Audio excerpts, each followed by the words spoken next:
Este é um podcast feminista. Aqui evidenciamos as lutas das mulheres e, através de uma escuta ativa, buscamos novas percepções, novas inquietações e novos olhares. Eu sou a Aline Hack e está começando mais um episódio do Olhares Podcast.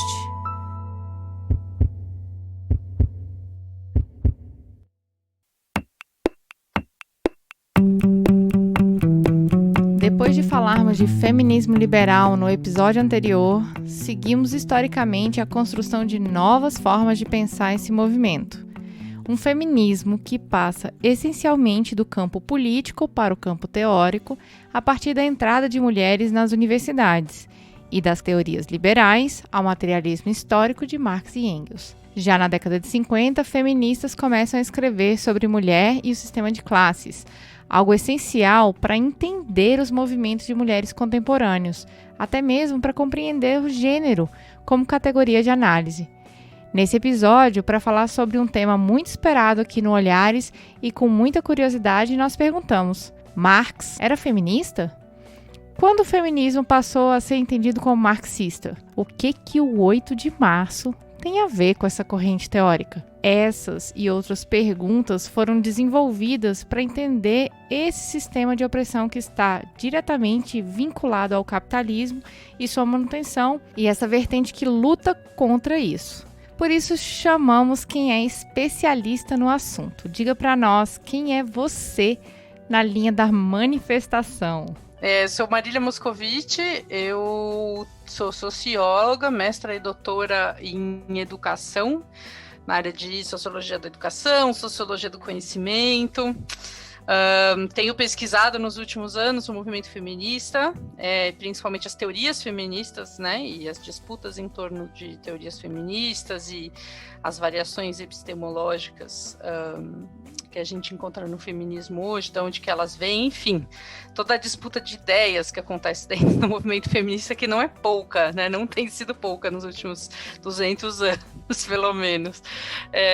Então é isso, eu sou essa pessoa e eu tô aqui para conversar um pouquinho com a Aline sobre feminismo marxista. E juntas começamos mais um Olhares Podcast.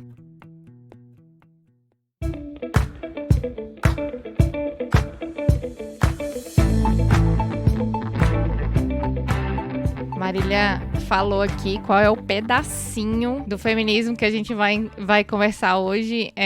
Como ela mesma adiantou, né? Existem muitos feminismos. A gente tem trabalhado aqui no Olhares desde o ano passado a respeito dessas vertentes do feminismo e dessas compreensões e novas compreensões contemporâneas também. E algo que nós geralmente encontramos dentro desses debates sobre os novos feminismos, até mesmo os feminismos decoloniais, feminismos latino-americanos, né? É a conceituação derivada, às vezes, de um chamado feminismo marxista. Então, hoje nós estamos aqui para falar sobre o feminismo marxista, como um desses feminismos que nós pretendemos apresentar aqui no Olhares agora em 2021. E como a gente faz toda vez no Olhares, a gente pede para nossa convidada para ela dizer para a gente de onde surgiu essa história. Porque feminismo marxista lembra o filósofo Karl Marx, né? Marx era feminista, ô Marília? Como é que surgiu essa história de feminismo marxista? Nossa, a história é longa, viu, Aline? Olha...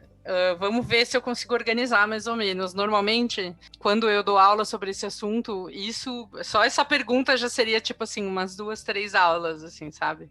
Porque realmente tem, como todo fenômeno, né, social, como toda escola de pensamento ou forma de olhar o mundo, né, de uma maneira analítica, científica, sempre tem todo um processo por trás, né, histórico, político, de ideias, tem tudo tem história, né? Até para a gente pensar a própria proposição do Marx, né? De olhar para as coisas como coisas que têm história. Tudo que é fenômeno social tem história. Então, lógico que a gente não pode ignorar isso.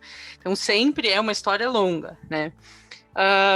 É importante a gente entender que quando a gente fala em feminismo marxista, em geral a gente está falando de uma configuração mais ou menos recente, principalmente a partir do final da Segunda Guerra, né? Então é século XX, de uma configuração específica de interação aí entre ideias do feminismo e do marxismo, né? E que veio principalmente nessa segunda metade do século XX. Não é que não existisse outras interações anteriores, né, entre o feminismo e o marxismo. A gente teve, claro, discussões bastante importantes levadas a cabo, tanto em termos teóricos quanto em termos de construção política, pelas feministas soviéticas, né? Mas também é um pouco, entra aí algumas mediações necessárias da gente pensar em feminismo soviético, porque as soviéticas, na época, né, da Revolução da Rússia e tudo mais, existia uma crítica muito forte das soviéticas ao feminismo, porque o feminismo ele tinha uma marca bastante burguesa e pequeno-burguesa na sociedade russa. A gente tem textos, né, até da Alexandra Kollontai falando isso, falando, o feminismo é burguês, elas não estão preocupadas com as trabalhadoras e tudo mais. E isso acontece porque o feminismo que vem do final do século XIX, né, era um movimento que sim, estava bastante preocupado, né? Assim, estava muito dentro da ideologia burguesa, no sentido até da própria Revolução Burguesa, né? Os grandes textos fundadores do pensamento feminista que a gente tem, que vem da Europa e tal, eles são textos que são feitos no contexto das revoluções burguesas, em especial na Revolução Francesa e tal. Então a gente tem lá o texto da Olympe de Gouges falando dos direitos da mulher e da cidadã, a gente tem a reivindicação dos direitos da mulher da Mary Wollstonecraft. E são textos que, basicamente, a ideia deles não é questionar as premissas, né, ideológicas do liberalismo burguês, né, e que vem lá baseadas no iluminismo e tal, lá do Rousseau e etc. Né? Então, toda essa ideia de que o indivíduo, ele tem que competir de igual para igual na sociedade, né, a questão da meritocracia, todo esse discurso que está colocado dessa maneira, ele não é questionado pelo feminismo originalmente. O feminismo ele vem só para dizer, bom, então se a ideia é que todos sejam cidadãos, né, e todos tenham acesso a certos recursos, ou a possibilidade de competir por recursos, ou certas oportunidades e tudo mais, então uma mulher ela não pode deixar de ter acesso a essas coisas só por ser mulher, né? Isso se liga no final do século XIX, virada para o XX, isso acaba se conectando muito bem com o movimento sufragista. O movimento sufragista, que quando a gente fala de sufragismo, a gente está falando de países capitalistas, né? Assim, a gente está falando desse contexto. Quando a gente fala de sufragismo, a gente está falando de um movimento que também tem a ver com a não discriminação da mulher em relação ao voto, mas que não necessariamente, e na maioria dos países isso não aconteceu, ele não vai fazer uma crítica radical à democratização, à pouca democratização do voto na época. Então, por exemplo, os países tinham voto censitário, que é o voto ligado a ter certo patrimônio, ou riqueza, ou poder aquisitivo, né, ou dinheiro, etc. O movimento sufragista, em geral, né, a bandeira que era geral, genérica, enfim, massivamente aceita, embora tivesse gente que, claro, disputasse isso, a ideia era, bom, então se uma mulher tem esse tanto de patrimônio, ela não pode deixar de poder votar só por ser mulher, né? Então, mas não se questionava, por exemplo, não se propunha um sufrágio universal, necessariamente. Alguns setores, sim, especialmente esses que estavam mais ligados ao histórico movimento internacional de trabalhadores, né, que é o movimento socialista, anarquista e tal. Então, as mulheres sufragistas, que também eram ligadas ao socialismo e ao anarquismo, propunham um sufrágio universal. A gente tem registro disso.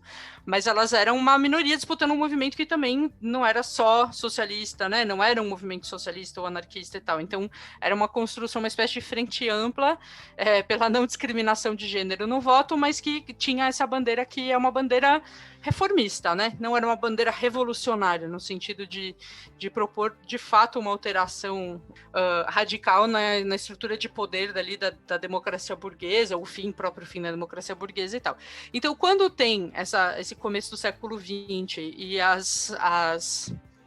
na Rússia, né, você tem as mulheres associadas ao chamado, né, na época, ao Partido Social Democrata, como Alexandra Kollontai, e que vão fazer essa crítica de que, olha só, não adianta a gente falar de direito da mulher, acesso à educação para as mulheres e tal, se a gente não falar de um sistema de educação pública para todo mundo, se a gente não falar, né, de questões que são anteriores. Né? Então, precisamos pensar nas mulheres trabalhadoras. Essa é a grande questão aí que começa, que na verdade, é onde a gente vê essa primeira aproximação.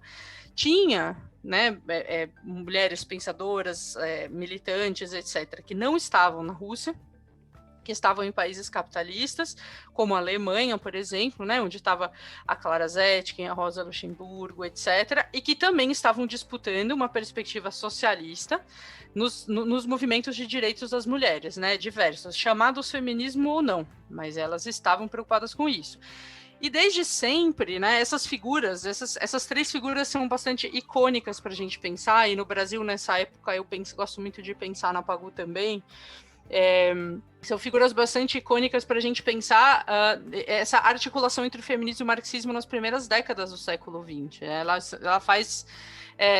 são mulheres que elas estão trazendo, né, a ideia de usar o materialismo histórico, que é o método marxista, para fazer uma análise das questões das mulheres, e ao mesmo tempo elas estão no movimento político fazendo esse duplo jogo, ou seja, levando essa ideia no feminismo de que não é possível erradicar a desigualdade, né, de gênero, no caso nem existia o termo gênero, mas só para a gente entender nos termos de hoje, né, e a opressão das mulheres, isso não vai ser erradicado dentro do capitalismo, enquanto uma mulher puder oprimir outra, por uma questão de classe e tal, e vão dizer depois também, algumas autoras brilhantes como a Lélia Gonzalez, né, também a questão racial e a questão colonial e tal, e ao mesmo tempo também fazendo o contrário, dizendo, olha só, não dá para pensar em construir uma revolução socialista, uma sociedade igualitária, a gente não está se tratando como camarada, se a gente não pensar em erradicar essa opressão aqui, né?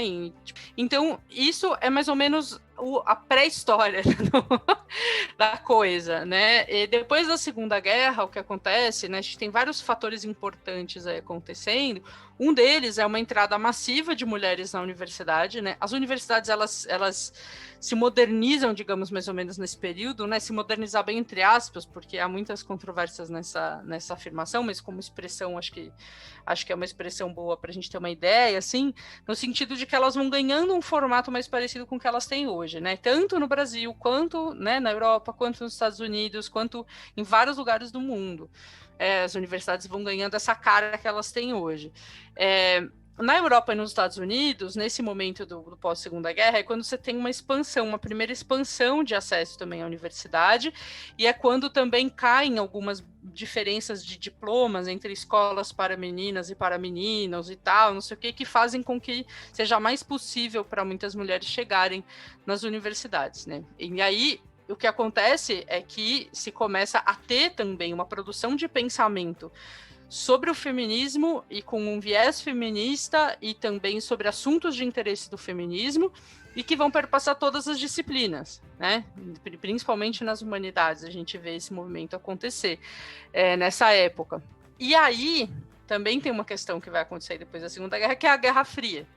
Né? Então a gente tem a Guerra Fria, existe uma influência gigantesca da União Soviética em vários lugares do mundo na época, quando tem a Revolução Cubana em 59 e depois também a Revolução Vietnamita, a Revolução Angolana, né? A gente vai ter um monte de pequenas revoluções, pequenas, né? Enormes, gigantes, maravilhosas, revoluções socialistas no mundo inteiro nesse período, né? Nesse período da segunda metade do século XX, e isso tanto fomenta o debate das esquerdas, né, socialistas, comunistas e tal, e as suas articulações internas no país, quanto também isso acaba fazendo com que os movimentos sociais, as lutas por direitos e tudo mais, eles fiquem também cada vez mais imbricados com isso, né? Essa ideia que a gente tem hoje de que dá para ter um movimento social distante de uma esquerda socialista, ela é uma ideia de hoje, ela é uma ideia depois do fim da União Soviética até aquele momento, você pensar em movimento social, né, lutas sociais por direitos, etc., embora houvesse grupos, sim, bastante importantes, principalmente nos Estados Unidos, que não eram explicitamente ligados ao socialismo, ao comunismo, mas fora dali dos Estados Unidos já era muito menos forte isso. Então, tinha uma associação bastante forte entre essas coisas, né? E com o feminismo não é diferente, né? Então, existia toda essa coisa. Nos Estados Unidos, você tem lá a criação lá da New Left, né? A nova esquerda estadunidense, e isso tem um impacto bastante grande no feminismo de lá. E nos debates feministas de lá. Na França, você tem maio de 68, e depois de maio de 68 você tem uma entrada bastante massiva na esquerda francesa do maoísmo e de outras vertentes aí do socialismo, e aí você tem também uma influência bastante grande disso no feminismo, né? Tem a criação do que a gente chama hoje de feminismo materialista francês, e que tem muito a ver com esse diálogo com o marxismo também. Então, era isso, assim, né? Então, se tratava de tentar pegar essas ideias do feminismo e elaborar elas não só no campo político, que já vinha sendo feito fazia, sei lá, 100 anos na época, mas tentar também elaborar a parte científica, teórica, levar isso institucionalmente dentro das universidades como uma forma de pensar mesmo o mundo, né, e de tentar entender esse fenômeno social. Então é mais ou menos daí que vem a ideia de pensar um feminismo marxista, que faça essa mediação. Vamos para o segundo bloco, então, para a gente conversar um pouquinho mais sobre esse impacto desse movimento feminista dentro dos movimentos sociais.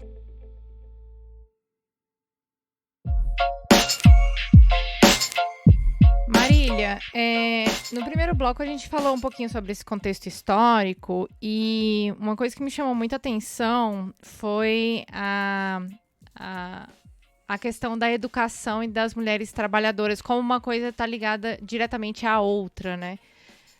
Quando a gente fala de trabalho e de educação, né, e depois de mulheres na universidade, como isso impacta diretamente os movimentos sociais, especialmente os movimentos feministas, né? E a gente ouve muito falar sobre essa entrada do feminismo marxista nos movimentos sociais, principalmente quando a gente lê as feministas chamadas feministas interseccionais, né? Feministas negras também, estadunidenses. Escuto muito falar que elas utilizam uma base teórica feminista marxista. Como é que, com a entrada dessas mulheres nas universidades, isso repercutiu diretamente no processo educacional e nesses movimentos sociais feministas?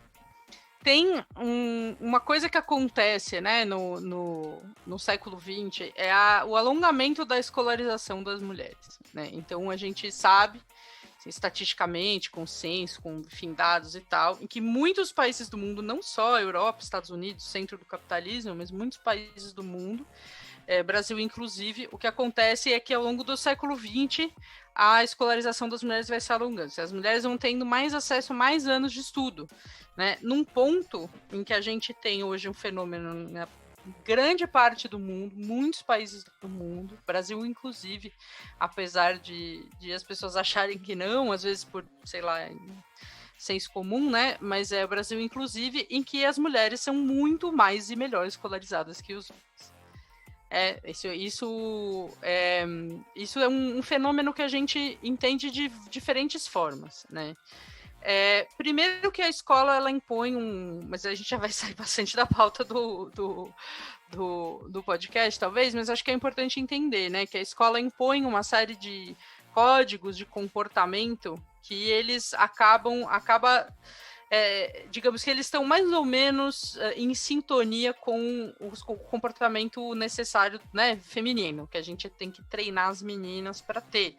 Então, você tem que ser dócil, você tem que ser obediente, você tem que ficar sentada, né? Isso é uma coisa do controle do corpo, da linguagem verbal, enfim, tem várias questões aí. Então, tem gente que faz esse tipo de análise, tem bastante autores interessantes fazendo esse tipo de análise aí, falando sobre o alongamento da escolarização feminina. O que acontece concretamente aí no século XX, que tem a ver com isso, é que os diplomas que eram dados nas escolas femininas, eles não davam acesso ao ensino superior em muitos países. E os diplomas dados nas escolas para meninos, sim. Porque a ideia era que as mulheres que tivessem acesso à educação, né, que elas se casassem e tal. E é isso, assim, a gente está falando de uma parcela muito pequena das mulheres, porque as mulheres da classe trabalhadora, elas não tinham acesso à educação, né? Elas não tinham acesso a essa educação gigantesca e tal. No Brasil, muito menos, né? No Brasil, a gente tem um país em que não só o sistema público de educação é muito novo, é data do século XX, tá? Então, assim, é super novo, tem pouco mais de 100 anos, quanto também a gente teve uma proibição sustentada por muito tempo depois da abolição da escravidão, uma proibição de que as pessoas negras frequentassem a escola, né? Então isso é uma coisa assim, bastante problemática. A gente vai pensar quem são as mulheres brasileiras, em sua larga maioria são mulheres negras. A gente tem que entender que isso tem um impacto bastante brutal, né, nisso e tudo. E a educação superior no Brasil, ela não é popularizada. Hoje ela é mais acessível do que há 50 anos atrás, mas ela não é popularizada nem de perto. Assim. Deixa eu te interromper só um instantinho, é porque você falando, eu me lembrei também de que a maior parte das mulheres que acessavam o conhecido hoje ensino médio, né, na época da minha mãe, vamos considerar aí que é a época dos anos 70 e 80, eram mulheres que faziam magistério. Então, as que tinham um acesso à educação um pouco mais longa, né, alongada, eram educadas para serem professoras, né? Então, eu lembrei desse ponto também. Sempre professoras, né? Nunca assim, daí você vai ver assim, os administradores, diretores e tal, tudo homem, né? Então tem um pouco disso também, né? Que a gente tem na educação. A educação é vista como uma área muito feminina, mas quando você vê os cargos sempre dos pedaços mais desvalorizados, como educação infantil e tal, eles têm mais mulheres, e quando você vai subindo para ensino médio, superior e tal, menos e menos mulheres, né? E tem vários tipos de desigualdades, né, em relação a carreiras de educação. Tem muitas pesquisadoras boas no Brasil escrevendo sobre isso, e fora do Brasil também. Então é um assunto meio paralelo, né, mas mais ou menos interessante para a gente entender isso aí. Esse background, né, esse fundo de fenômenos sociais aí que estão acontecendo tudo junto nessa época. Mas eu queria saber como é que o feminismo marxista, e aí a gente pode falar dentro de um contexto brasileiro, como é que ele começou a ser entendido como o que ele é hoje, né? Como esse processo de compreensão de um feminismo que inclui mulheres trabalhadoras, mulheres participando das lutas, fora daquele conceito liberal que você comentou também e que a gente discutiu no episódio anterior. Legal. Boa pergunta, Aline. Tem uma coisa que é legal a gente lembrar, eu acho que até mencionei isso no primeiro bloco, mas não custa nada relembrar, né? Que é o fato de que a relação entre esquerda, movimentos sociais e socialismo, comunismo, etc., ela sempre foi muito próxima, né? Sempre esteve junto e tal. Essa ideia que a gente pode ter hoje, né, de um movimento social que ele não é ligado de alguma forma ao marxismo, ou até que é anticomunista em alguns pontos, né, ele é uma coisa recente, isso é uma configuração mais recente que ganhou muita força na década de 90, depois do final da União Soviética, com o crescimento do neoliberalismo, essa ideia de que você não precisa disputar, né, direitos, você não precisa mudar o Estado, mudar o modo de produção, mudar a economia, mudar o sistema de classes, basta as pessoas, os indivíduos se organizarem e coletivamente proverem soluções comunitárias, né, apoiados por empresas, por iniciativa privada, que é a coisa das ONGs e tal. Isso é uma ideia de ação política que é muito recente, né? Que é da década de 90 que ela se digamos, ganhou esse verniz que tem hoje. E isso também entrou no movimento feminista, isso também entrou, né, no movimento LGBT e tal. Então, é importante a gente ter essa dimensão, porque nós, eu e você, no caso, né, pessoas da nossa geração e até um pouquinho mais velhas, então quem está lá com seus 30 anos, 28, 20 e muitos, 30 e poucos, 40 e poucos, etc., né, a gente tem um pouco essa dimensão, e a gente está vendo essa nova onda, digamos, de recuperação do marxismo no debate público, né, do comunismo, socialismo e tal, como se fosse uma coisa exatamente nova, mas na verdade não é exatamente novo, né, é uma coisa que, digamos, a gente teve uma espécie de hiato, tal, depois volta, então esses movimentos, eles são sempre bastante onda, e indo e vindo, né, uma coisa bastante complexa e tal. Então é importante lembrar disso. O que eu acho que dá para a gente tomar como marco bastante importante, né, no Brasil, quando a gente pensa em feminismo marxista, esse é um marco que eu acho que eu gosto muito de usar e acho que é bastante confiável, segundo tudo que eu sei sobre o tema e pesquisei até hoje, é a publicação do Mulher na Sociedade de Classes, da Harriet Safiotti. Acho que esse é o grande marco, porque é o primeiro... E acho que talvez seja também um marco mundial, assim, tipo, na minha opinião, acho que é um dos marcos mundiais, assim, dessa elaboração do feminismo, que tenta usar o materialismo histórico para entender, né, a relação entre gênero e classe, e como isso está estruturalmente casado, né, tá junto na sociedade e tal, dessa forma, e que é um esforço teórico mesmo, né, um esforço de fazer uma análise rigorosa, teórica e tal. Então esse livro, A Mulher na Sociedade de Classes, que originalmente não era um livro, era a tese de livre docência da Safiotti, ela escreveu isso na década de 50. Isso é uma coisa de um pioneirismo absurdo, assim, né? Eu sempre brinco com as pessoas, assim, eu falo que eu posso ter várias discordâncias pontuais com o Safiotti, posso achar que em alguns pontos, né, a gente já superou, assim, algumas ideias que estão colocadas em algumas obras dela e tal, mas, assim, ela é inegável, assim, o quanto incrível é a publicação desse trabalho, né? No final da década de 50 e tal, que ela começa a trabalhar nisso, que ela começa a escrever isso.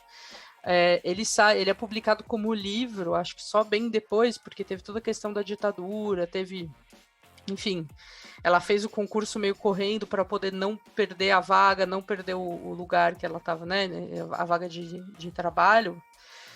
Muito apoiada pelo Florestan Fernandes. Eu conto um pouco dessa história na minha tese de doutorado, assim, da Mulher na Sociedade de Classe, e da própria história da Safiotti, que é uma figura muito central para pensar o feminismo brasileiro e para pensar o feminismo marxista no Brasil e no mundo, eu acho. Daí, assim, ela é brilhante, essa trajetória toda, intelectual e tal. Então, tem que olhar para esse marco, né? E a grande questão ali, nesse marco, eu acho que é o que começa a acontecer nesse período do pós-guerra, que é o que marca mesmo, que a gente fala assim, então, concretamente, por que é, né, esse feminismo marxista? O que é isso?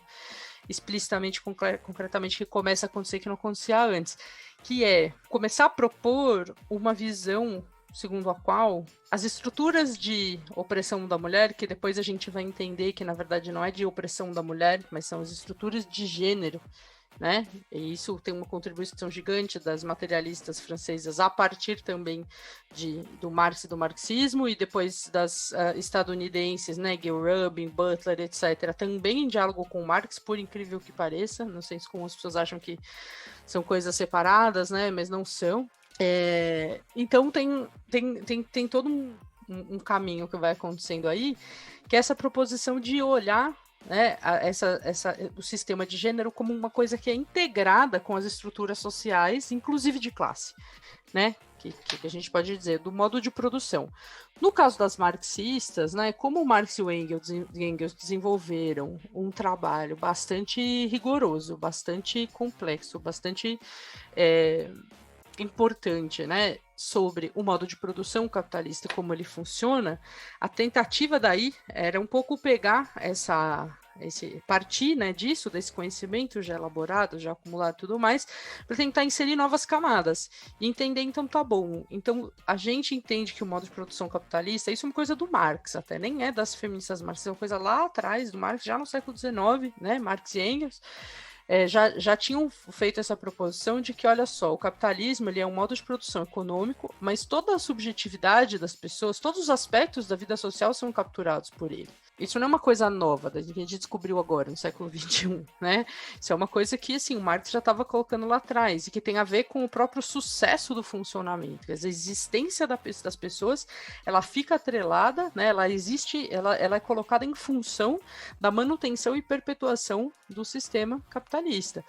Isso é uma ideia de base da gente entender o que é o capitalismo, como ele funciona e por que ele é tão plástico, por que ele se reinventa, por que ele é tão difícil, né, da gente revolucionar, derrubá-lo e tudo mais, né? Então, entender essa estrutura toda.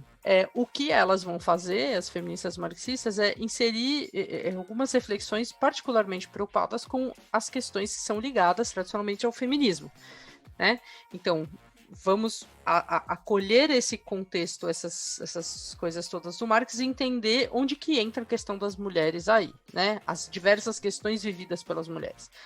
Desigualdade salarial, desigualdade no mercado de trabalho de outras formas que não só salarial, a questão da dupla, tripla jornada de trabalho, às vezes hoje em dia até quádrupla, né, e tudo mais, a questão dos casamentos, heranças, do modelo burguês de família, que é algo que o Engels já começou a questionar lá atrás, no século XIX, e depois, né, as soviéticas fizeram grandes críticas absolutamente fundamentais em relação a isso, e depois, novamente, no século XX, na segunda metade, a gente tem daí, por exemplo, a teoria da reprodução social, né, que a gente está falando aí da Cinzia Arusa, por exemplo, pessoas que estão vivas, né, que estão escrevendo muito sobre isso e tudo mais. Quando a gente pensa também no feminismo marxista, é impossível a gente não levar em conta que nessa segunda metade do século XX, muitas feministas negras, acho que é algo até que vocês já tinham até comentado antes, aqui não sei se foi informalmente, ou nem lembro se estava gravando ou não, mas muitas feministas negras que também são ligadas, né, ao marxismo, de alguma forma, como a própria Angela Davis, como a Lélia Gonzalez, depois ela se afasta um pouco do marxismo, assim, politicamente, né, em termos da associação, vai construir um movimento negro unificado e tal, mas a base teórica e o debate teórico parte, sim, de preocupações, né, e de uma análise marxista. A Bárbara Araújo, que é uma pesquisadora que dá esse curso de feminismo marxista que eu dou comigo, ela tem alguns artigos bem legais propondo que a Lélia Gonzalez era uma intérprete do capitalismo brasileiro, então ela tem algumas coisas bem bacanas, saiu até um artigo na Jacobin que dá para ler, mas se vocês procurarem Bárbara Araújo Machado, vocês acham outras coisas legais dela também, sobre esse assunto específico, né, da Lélia Gonzalez, do movimento negro, com as feministas marxistas aqui no Brasil e tal.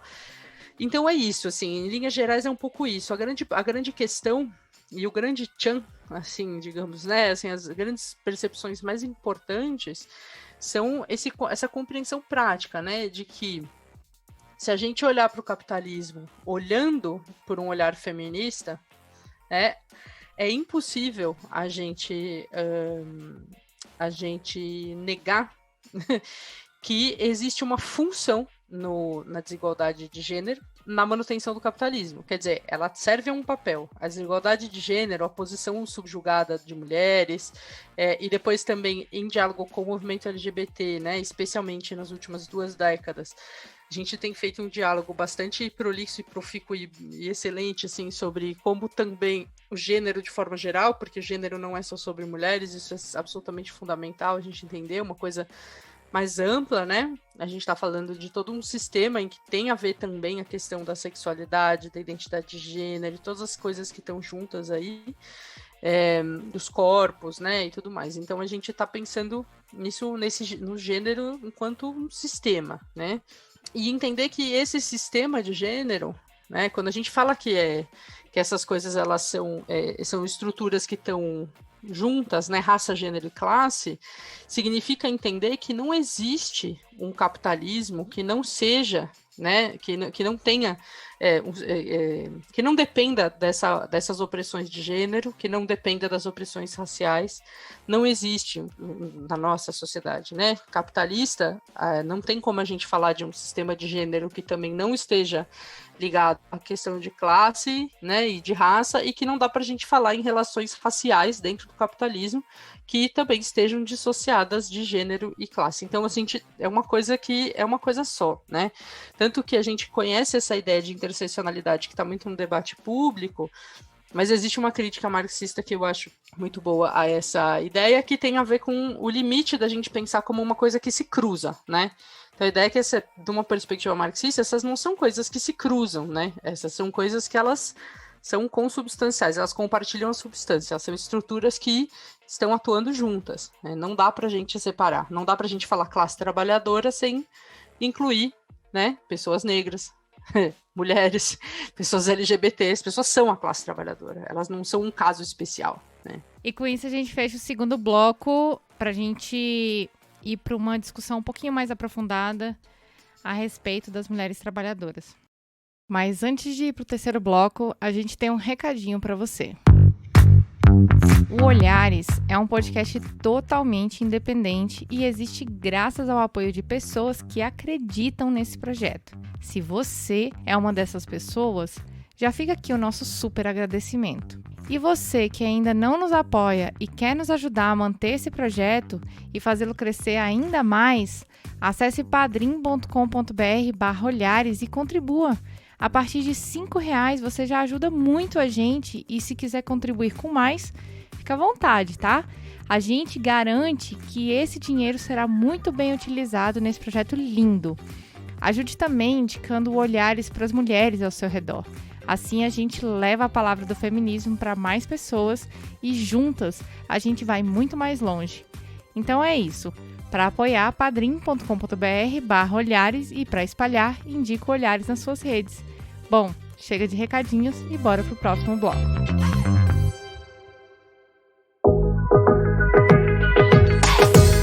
Começando o terceiro bloco, a gente gosta de colocar aqui no Olhares, nesse bloco, uma perspectiva futura, né? Ou uma perspectiva prática ou praxis, né? Como já pegando aí alguns conceitos.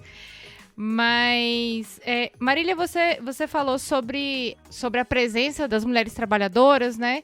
Toda vez que eu penso em algo ligado ao trabalho, eu lembro muito das greves, eu lembro muito de manifestações de trabalhadores ligadas a essa busca e essa reivindicação de direitos.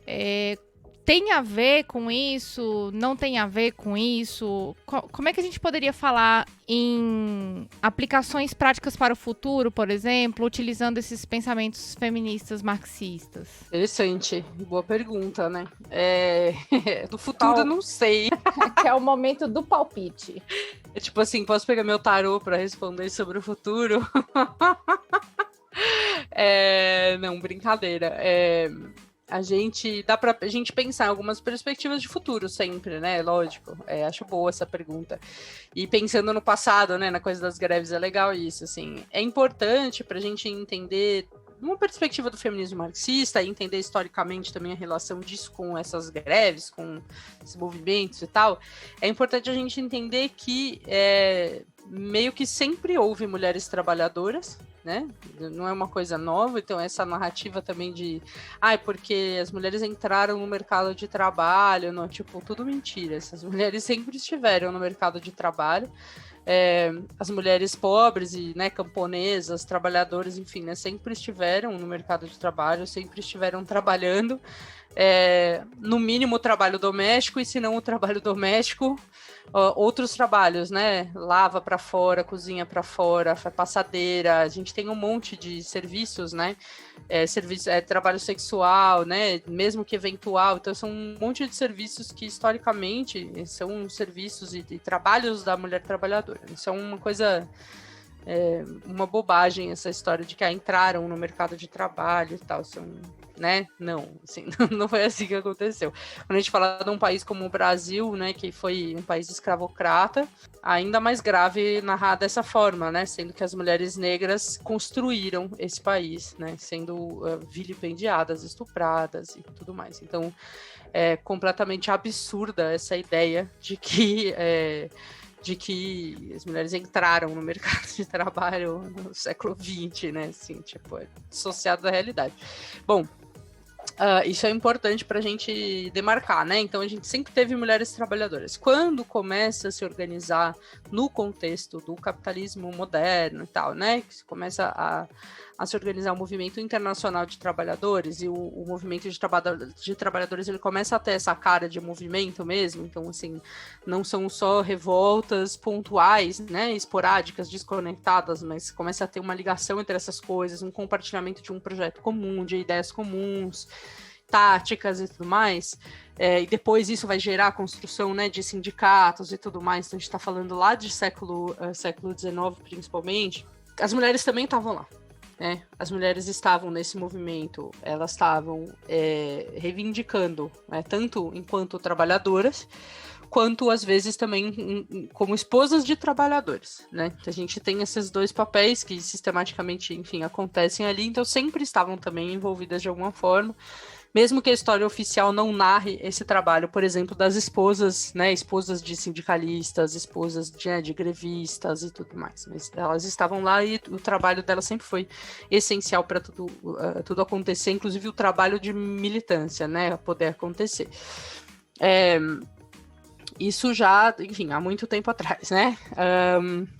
Quando a gente tem no começo do século XX, né, esse exemplo que eu tinha dado da greve de 17 no Brasil, que é considerada a primeira greve geral que teve no Brasil, né? A gente tem um papel bastante saliente dos trabalhadores de uma indústria têxtil, que eram em sua maioria mulheres, são, né, das trabalhadoras de uma indústria têxtil em São Paulo, que fazem a primeira grande greve, assim, massiva na fábrica, e isso vai se espalhando para outros setores, outras fábricas, outros lugares e tal.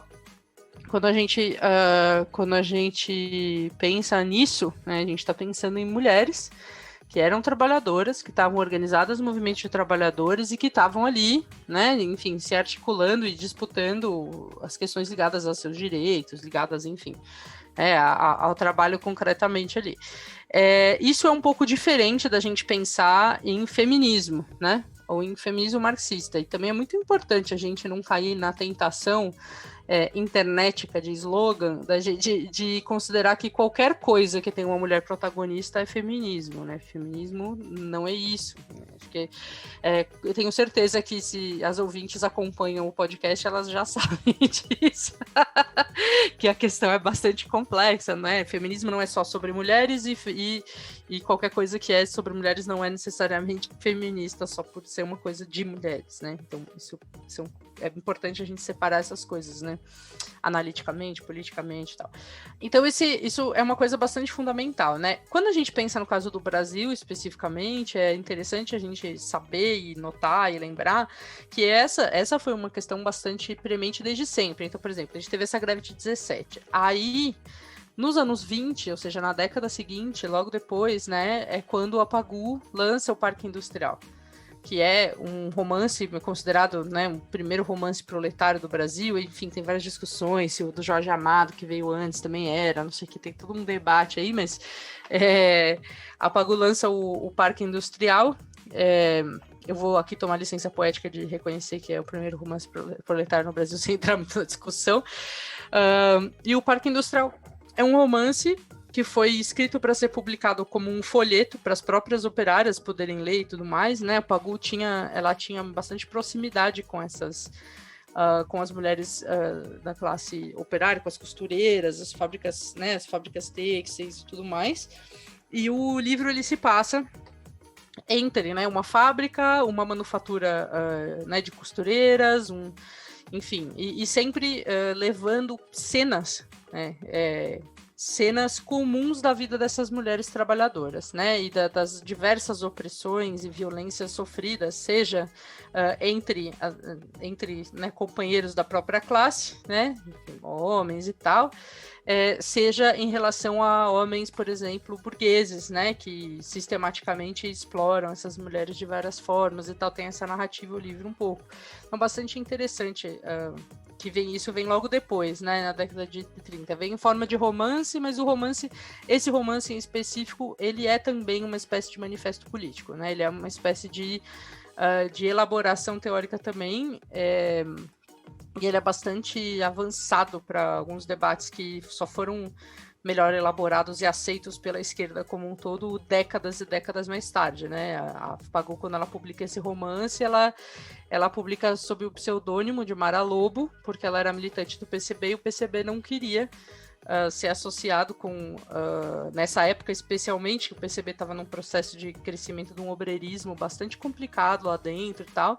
E a Pagou, ela publica com esse pseudônimo porque o PCB não queria associar a obra com o PCB, né? E é uma obra que vai falar de estupro, que vai falar de violência sexual, que vai falar de liberdade sexual, coisas que, assim, a gente acha que nasceram nos anos 60, se a gente não estuda direito, sabe? E tá lá, desde a Alexandra Kollontai, ela falando de amor camarada contra a família burguesa, monogâmica e tal, até a Pagou falando de todas essas coisas aqui no Brasil, né, depois. Então, uma coisa bastante importante, porque sistematicamente na história desse movimento de trabalhadores, movimento socialista, comunista, anarquista, as contribuições das mulheres, elas foram sistematicamente mal vistas, né, dessas questões, né. A gente tem registros bastante importantes, né, as cartas lá da Clara Zetkin contando como ela teve que ficar lá uma cota, conversando com o Lenin, explicando pro Lenin que falar com as esposas sobre os seus casamentos era uma questão importante para essas mulheres poderem ir lá participar do sindicato, participar do movimento social e tal.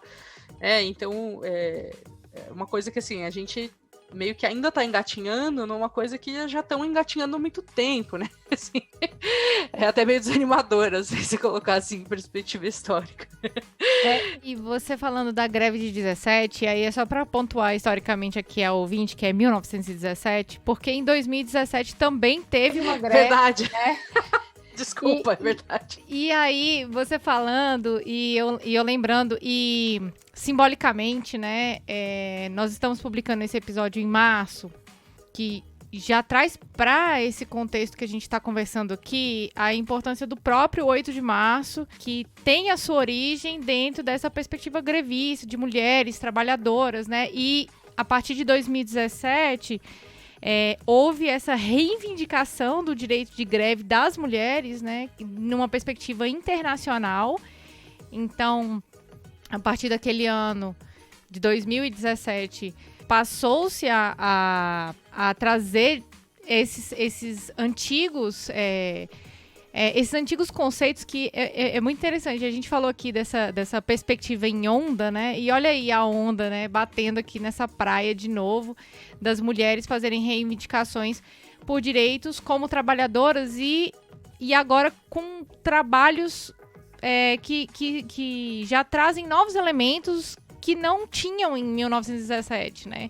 Como você comentou aqui sobre o próprio mercado de trabalho, a jornada de trabalho, né, a divisão sexual do trabalho, tudo isso, né, e fora isso também os direitos sexuais e reprodutivos, né, que entraram também dentro dessa reivindicação e dessa paralisação que as mulheres fazem todo dia 8 de março.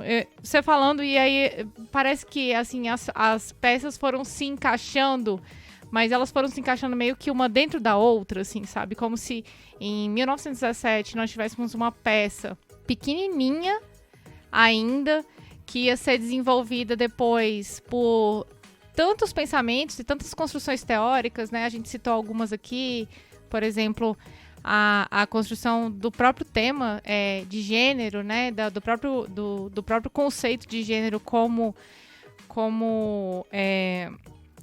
uma base teórica, né, que a gente ainda vai discutir aqui nessa temporada do Olhares, mas como se hoje essa peça ela fosse uma peça bem grande, que fosse uma peça autocolante, né? Que ela vai colando no monte de necessidades das mulheres, né? E dentro dessa perspectiva, Marília, você falando também sobre a Pagu ter publicado um livro com outro nome, a gente também traz para situações atuais que mulheres de esquerda, mulheres que lutam pela classe trabalhadora, em alguns partidos políticos, por exemplo, sofrem discriminações de gênero dentro desses partidos e dentro dessa via participativa, né? Como é que a gente poderia trazer essas reflexões, né? Porque a gente sabe que essas violências que as mulheres sofrem não são só de homens, né? São de homens e mulheres dentro desses lugares.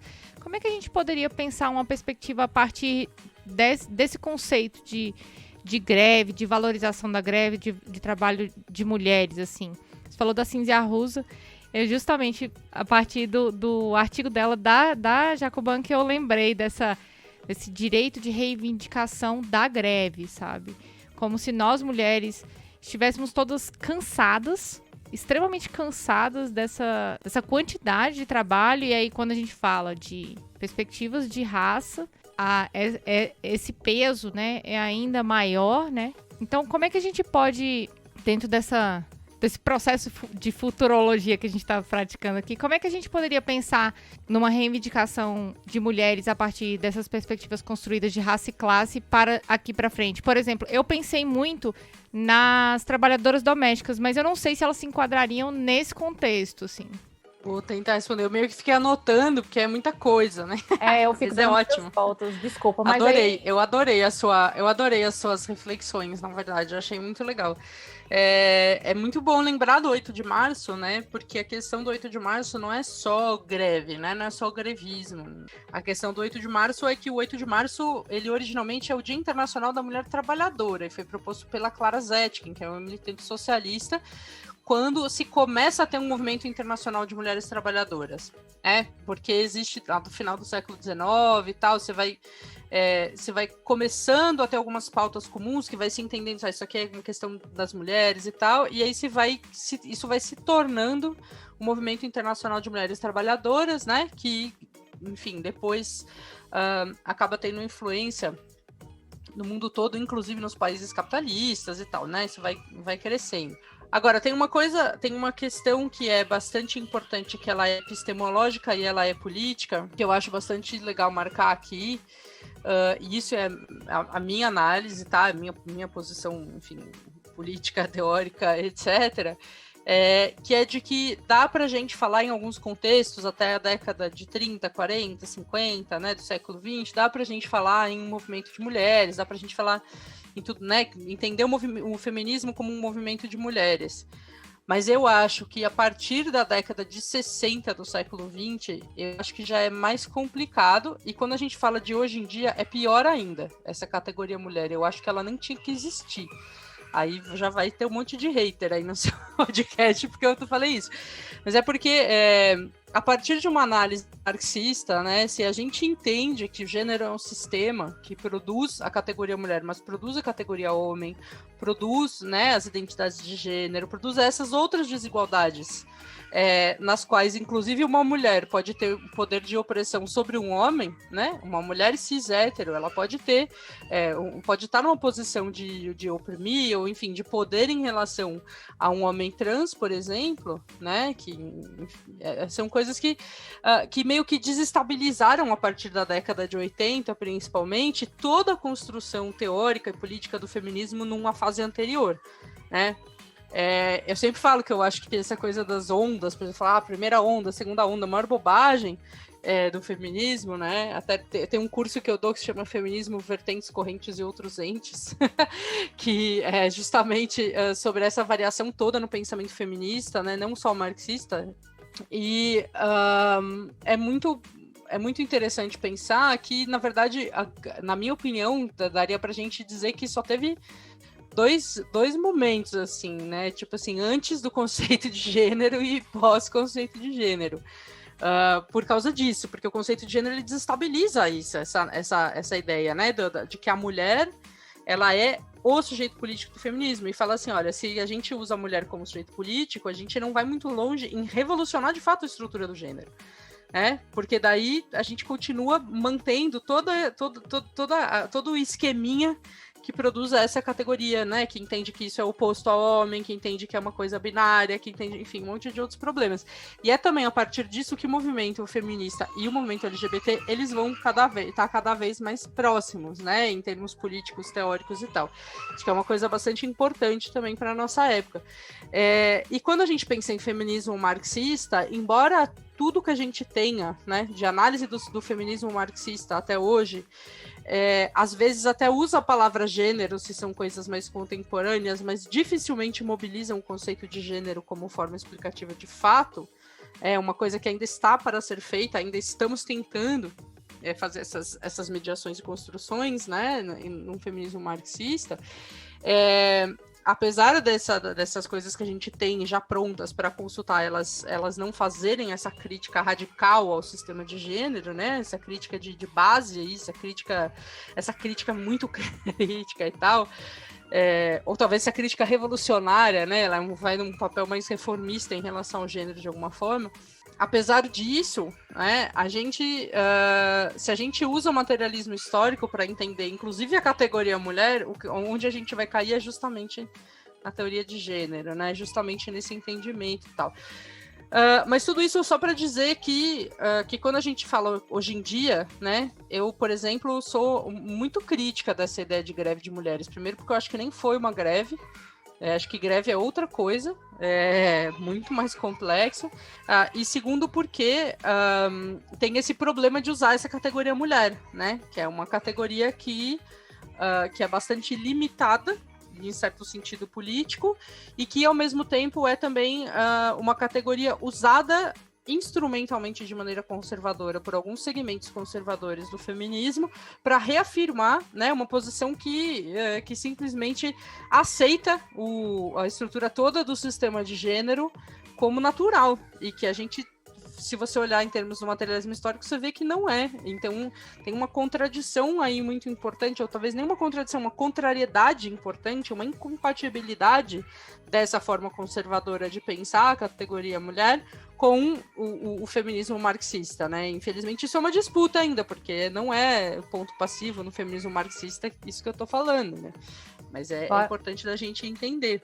Então, pegando tudo isso que você disse, dá para usar ainda o feminismo marxista hoje, mas ele precisa, sem dúvida, ser atualizado. É isso? Sim, o feminismo marxista faz todo sentido hoje, como o marxismo faz todo sentido hoje, porque nós ainda vivemos no modo de produção capitalista, né? A nossa meta é que o feminismo marxista seja completamente desnecessário, né, num mundo em que a gente tenha, de fato, construído uma revolução socialista e que também seja uma revolução do gênero, né?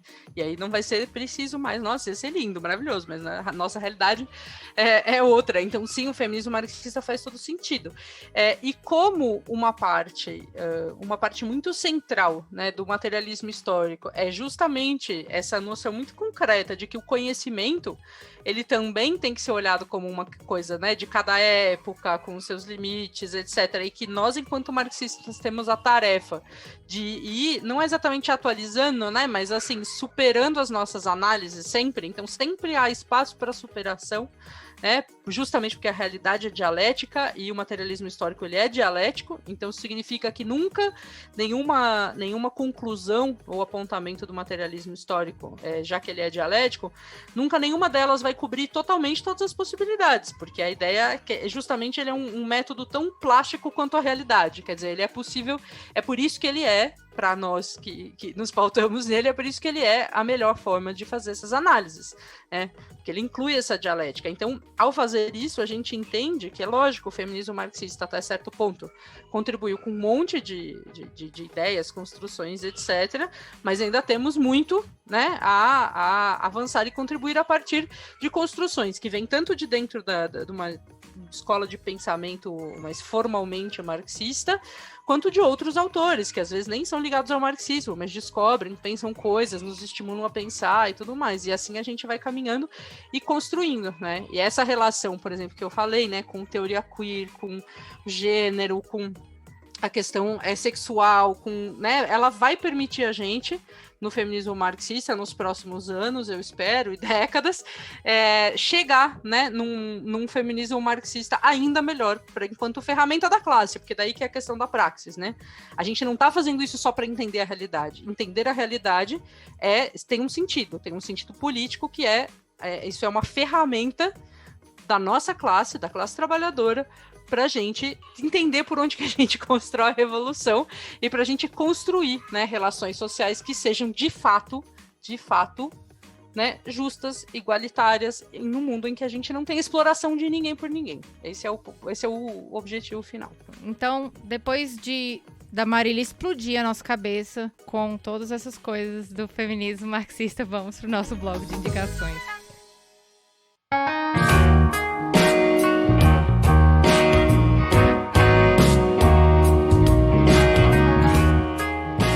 Marília, começando o nosso bloco de indicações aqui, versão 2021, né?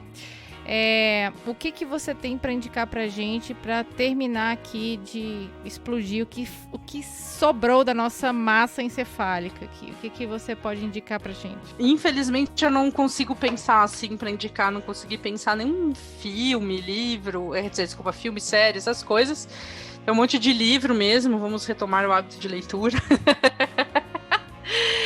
Eu posso indicar alguns podcasts legais, também episódios específicos que a gente, né, que eu já participei, que acho que podem ajudar quem tem curiosidade também sobre isso, né?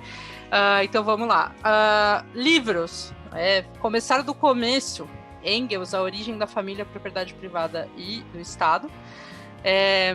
Eu recomendo fortemente a edição da Boitempo, que é uma edição mais recente, mas também porque ela tem um pós-fácil meu fazendo justamente as conexões com o feminismo.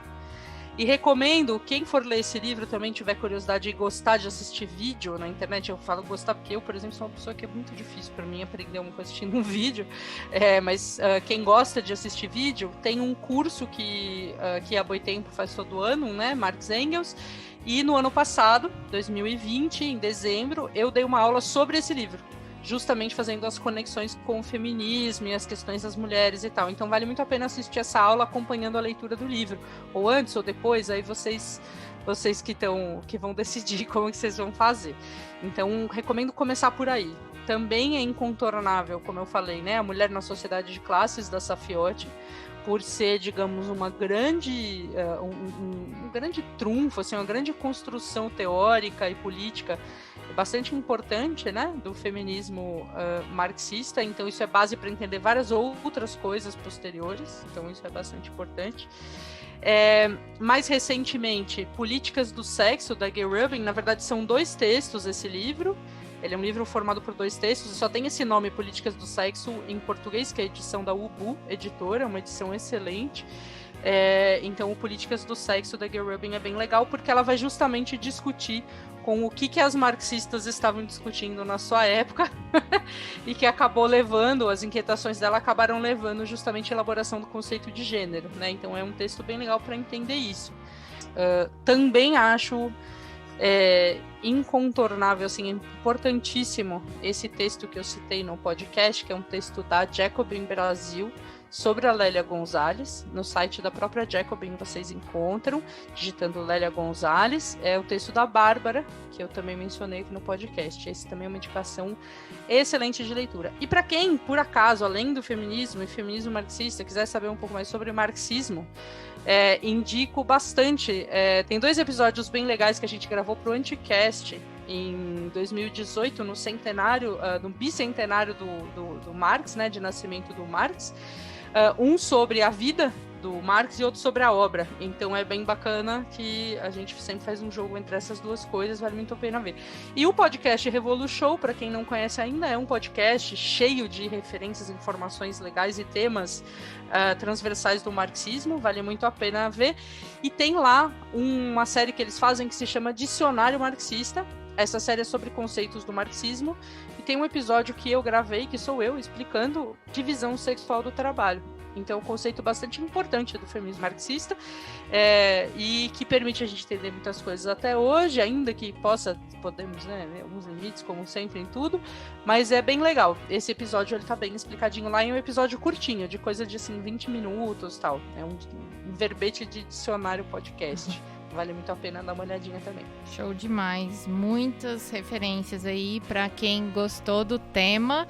Eu vou indicar rapidinho um texto que eu pedi encarecidamente para a Marília não indicar, porque senão ela ia indicar também, que é o texto da professora Maria Lígia Quartim de Moraes, que é uma expoente aí também das feministas brasileiras aí que analisam as interseccionalidades do marxismo e do feminismo, as intersecções, como podemos chamar aí, as afinidades e diferenças.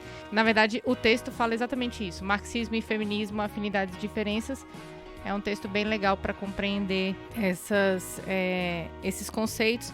Marília, queria agradecer muito aí a sua presença aqui no Olhares, ilustre presença de Marília Moscou. Obrigada a você. Estou muito feliz de ter participado do Olhares, que é um podcast que já meio que acompanho há tanto tempo. Poxa, muito bom. Obrigada. A gente espera te ver aqui de novo em uma outra oportunidade. E obrigada a você, ouvinte, por acompanhar nosso programa até aqui. Até a próxima. Olhares Podcast. Só de ouvir dá para ver que é diferente. Créditos. Esse podcast foi produzido pela Caleidoscópio Digital. Curadoria, pesquisa e pauta, Aline Hack. Edição e mixagem, Marcondes Saraiva. Identidade sonora, Montana Estúdio.